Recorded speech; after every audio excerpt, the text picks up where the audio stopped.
जर का आमचं स्मार्ट मीटर सोडायला आलं तर त्याचं कंबार्ड मोडायसाठी हा मोर्चा आहे. तसं हे MSCB वाले गुपचूप येऊन ते स्मार्ट मीटर बसवतात आणि मग लढतोय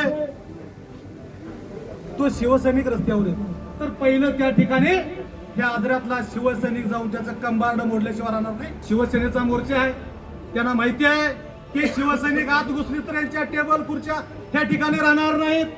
माझं जाहीर आव्हान आहे, जर का आजऱ्यातल्या या MSCBच्या अधिकाऱ्यानं जर का पुन्हा एखाद्या कार्यकर्त्याच्या घरात, कष्टकऱ्याच्या घरात, शेतकऱ्याच्या घरात जर का मीटर बसवायचा प्रयत्न केला तर पहिलं त्या ठिकाणी या आजऱ्यातला शिवसैनिक जाऊन त्याचं कंबार्ड मोडल्याशिवाय राहणार नाही.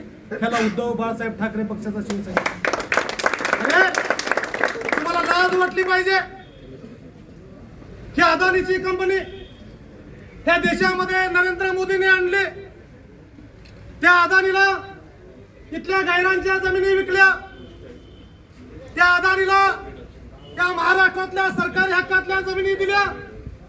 कुणालाही ह्याची मित्र साधी कल्पना देखील नाही किंवा इथल्या लोकप्रतिनिधी कधीही ह्या किंवा एक भाष्य केलेलं नाही. तर काय चाललंय, ज्या पद्धतीनं ह्या ठिकाणी शेतकरी सर्वसामान्य कष्टकरी मोलमजुरी करतोय, त्याच्या घरात आणून स्मार्ट मीटर बसवलं.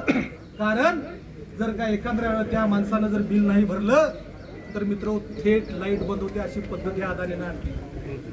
म्हणजे संघर्ष शेतकऱ्यांनाच करायचा, हाल बी शेतकऱ्याचाच होतात, कष्टही शेतकऱ्यांचं येत आहे आणि त्याला किंमत काढीची देखील त्या शेतकऱ्याला नाही. म्हणून माननीय जिल्हा प्रमुख सुनील चिंत्रे आणि संभाजी पाटील दादाच्या मार्गदर्शनाखाली हा मोर्चा आणला. आणि हे मोर्चे शिवसेनेला नवीन नाहीत, रोज मोर्चे आम्ही काढतोय. पण शिवसेनेचा हा वेगळा मोर्चा असतोय. पोलिसांनी त्याच्या आधीच हे गेट मित्रांनो बंद केले. शिवसेनेचा मोर्चा आहे, त्यांना माहिती आहे की शिवसैनिक आत घुसली तर यांच्या टेबल खुर्च्या त्या ठिकाणी राहणार नाहीत. माझं जाहीर आव्हान आहे MSCBला आहे, मीटर मित्र कोण बसवायला येत आहेत त्याचा कधीही त्याचा अभ्यास करा. ह्या ठिकाणचा तालुक्याचा अधिकारी त्या खुर्चीवर बसलेला असतोय. 9-10 हजार रुपये पगारावर नेमलेली पोरं आहेत, ती तुमच्या आमच्यातलीच आहेत. त्यांना तो भीती घालतोय, त्यांना तो सांगतोय की आज जरी मीटर ह्या गावातली 100% बसवला नाहीस तर उद्याच्या येणाऱ्या महिन्यात तुझा पगार मिळणार नाही. त्या पोरांचं बी चूक काय नाही आहे हो. कारण ही अवलाद स्वतः खाली उतरत नाही. ही जिल्ह्यातला अधिकारी या तालुक्याच्या अधिकाऱ्याला फोन करतोय, तो कधीही कुठल्या गावात मीटर बसवायला गेलेला नाही. हे भुदरडमध्ये बघितलंय, राधानगरीत बघितलंय, त्या अधिकाऱ्यांच्या निदर्शनास आणून दिलंय. माझी ह्या पोरांना देखील विनंती आहे, तुम्ही पुन्हा आता मीटर बसवायचं धाडस करू नका. मीटर बसवायचं असलं तर त्या अधिकाऱ्याला लावून द्या.